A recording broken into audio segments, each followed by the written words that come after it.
everything, that corpse of gold, everything that they've stolen from the Jerusalem temple is with you. And the robbers, they've already heard that there's an expedition coming of people with women, family, horses. They are not war men. How do we cross? They are a prey, a classic prey. But they pray. For the Bible to say, and was entreated of force, that is the key word there. God, that means God heard them and he answered their prayer. Why? Because as you and I today, they saw 2025 coming.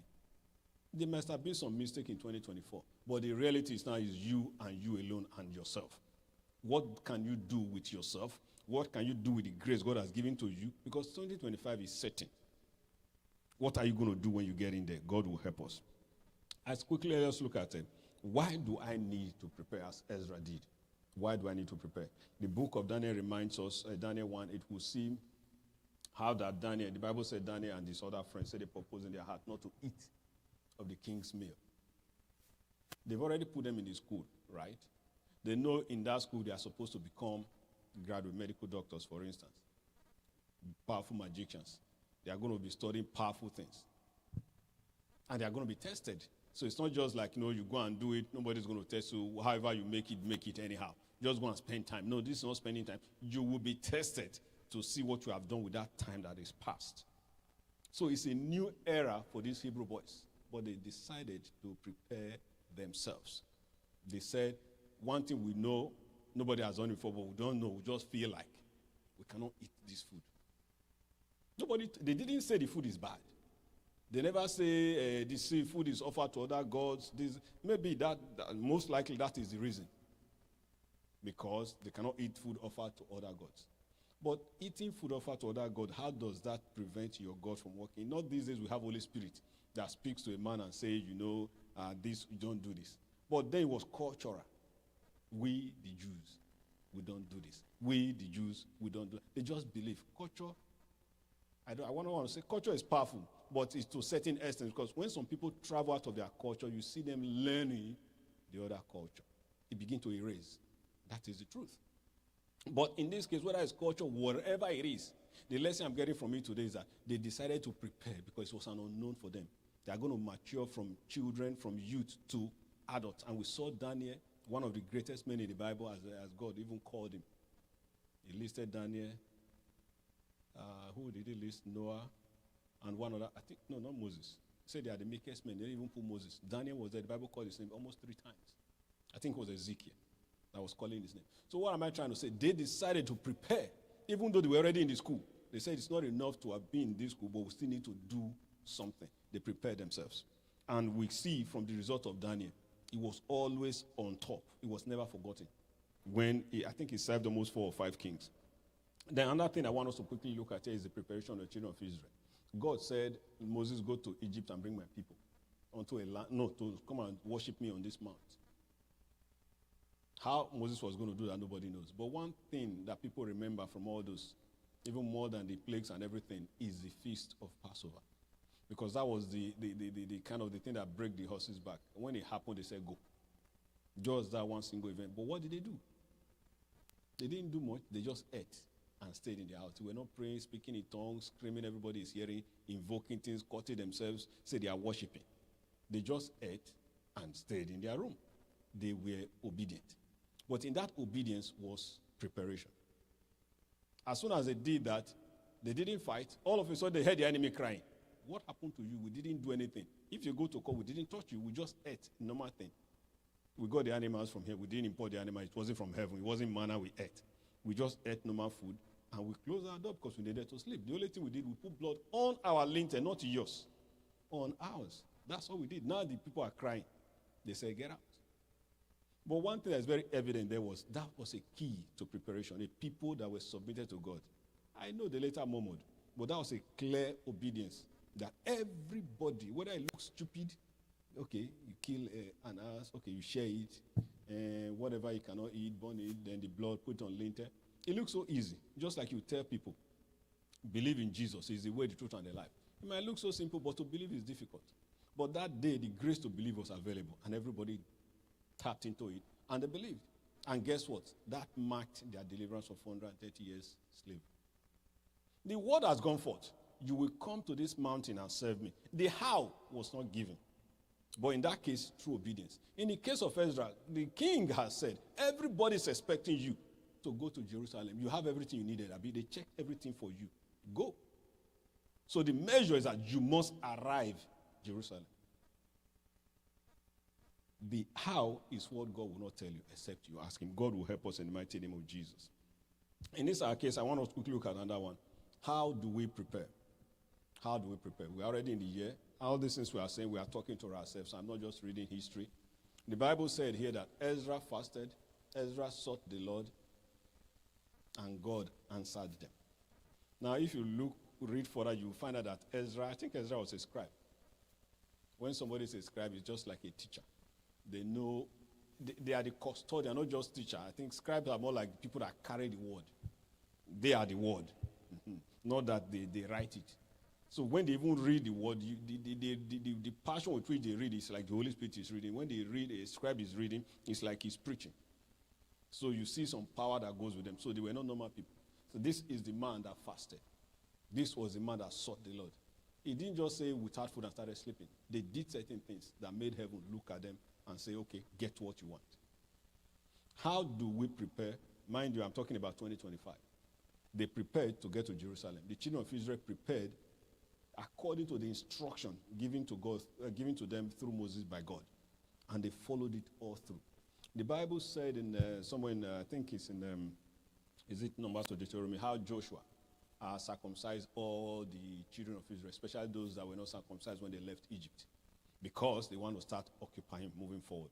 So you have to prepare. There's a different kind of person that God requires to become inhabitants of those lands. We saw it that our fathers were destroyed. They are not worthy, even though they were promised. Because of what they've done, they are not worthy. Now you are be counted worthy. Even those that are not worthy were circumcised. Your worthiness is not from circumcision, but circumcision is a righteousness. It's part of preparation. So you too must be circumcised. It's a preparation. It's a requirement. They did. So you and I, the same thing, like Ezra made it a little bit spiritual. In our own case here, we already know God, we know the law, we know everything. Like Ezra, they already have the book of the law. Ezra said, this case is more than a man can do. This case is more than using my yesterday's grace and meet God and say, do this for me today. No. He said, this one requires me to be still, to be humbled, to be at alert, because God might say something, I don't want to miss it, because that might be instrumental to our success on this journey. The journey is certain. Whether you like it or not, it's just like children want to take exam. Two things is going to happen. You either fail or you pass. So whatever you do will determine those results. If you sleep your days through, you are going to fail. But there's nothing like say the exam will not come. The day will come because you didn't set it. The thing that is greater than you is the people that are setting the exams. Exam will hold in 5 days' time. They don't tell you what to do. And they are not discriminatory. So whether you like, you do it. Whether you like, if you miss it, it's fail. That is where it is. 2025 will come. 2025 is here. It is not dependent on you to say, I'm not ready, God, wait for me. That is not going to happen. The question is now, only thing that is not certain, a variable again, is you and what you will make of your life. Not we, you, I. Because the day is going to come. As I said, tomorrow is going to be here. What are you going to do on Monday? Some people say when they wake up in the morning, God, let today be better than yesterday. Yes, that's a prayer. But what are you going to do? Ezra could pray to God, Father, you know there are bands of robbers on the way. Help me. He didn't do that. He decided to do something greater than that. The Bible said in the book of Joshua chapter 6 and 7, especially chapter 7, how that Joshua, when they lost the battle against Ai, he could have reminded God, you said all the days of my life, nobody will be able to withstand me. Why this? The Bible said they put sackcloth on them, ashes on them, and they were rolling on the floor. This is a disgrace. This is an abomination unto God. That's what they said. Then God spoke. There are certain situations in life that requires extraordinary things, and one of them is entering the new year. There is nothing we deceive ourselves when we hear people saying, as some people say, what is it called? A resolution, I'm becoming a new man, I want to lose weight, I want to read Bible more, I want to go to church more, I want to give more. All these things are good virtue. They are giving. They are there. Can you assess them? This same thing you say you want, where available last year. Some people even achieved it to prove it. They were available 10 years ago. They've always been here. But you didn't get it then. So the question should be, what am I going to do differently so that I can avail myself to this hanging fruit that I can see, but somehow is defying them coming to me? It's not just, I will get it. Yes, there's going to be rain this year, for instance. If you are a farmer, there's going to be rain. Last year, you made 100 tons. And you say you need more. Either you increase your barn, you buy more seed. It's not just by praying it to come to pass, because you already know, God, you know now I'm a farmer, I should increase. Then he will give you grace to do what will lead to increase. That's what the case of these people here did. God has promised Joshua, you are going to share this land to these people, right? But guess what?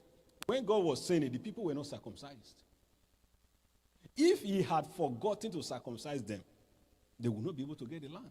But yet the overarching promise is, you will inherit the land. But you and I now know that the land is not for sinners. It's for people that are called and are obedient to God. That divide, which is the obedience, is what God will not give to you. You have to pray for it. It will bring you to desire that goal. Yes, I so want to enter 2025. Not because I want to do crossover service. Not because I can say Happy New Year to everybody. Not because I can say my enemy failed last year. That is not the point. The point is the point of being an example of a tangible fruit of one that was prepared and know the goal that his father has for him, and he actually received it. That is man walking with God in agreement with God. The Bible said God is a covenant-keeping God. He said, I change not. That's why he has not consumed us. But let's take the part if I change not. So if I say there's going to be rain, there will be rain. But the question is, and I've told you I'm going to give you great harvest. I'm sending that rain because of your harvest. But if you don't put seed on the ground, the harvest is not going to come. Now, is God unfaithful that I said I will give you great harvest? No. So what happened? There was something I refused to do. God has promised each and every one of us, you will see 2025. That's why we saw it. It's not because of our prayers. He has a plan for you. And it's not a wicked God. Whenever God sends a man on an errand, he backs it up. He gives you, every expenses is on him. He gives you a check.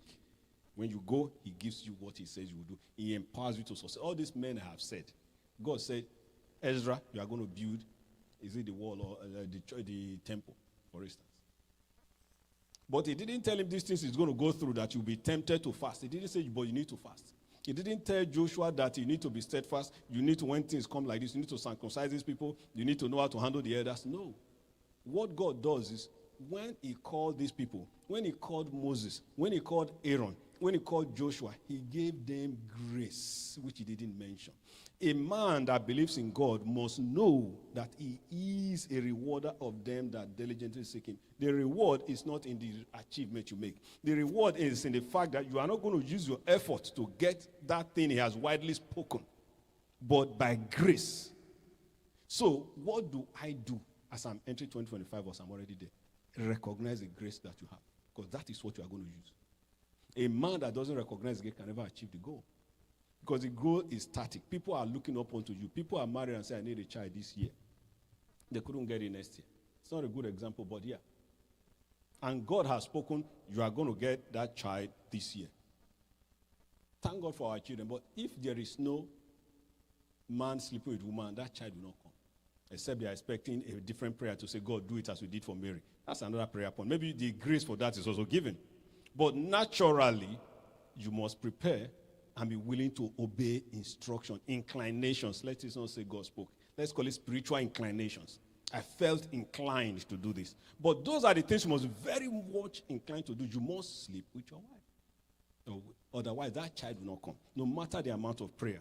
God has given you the grace to make the woman look beautiful to you, or to make you look attractive to her, or either way, so that it becomes easy for you to do the thing that will lead to that goal, which God is interested in, which is his glory. Two things.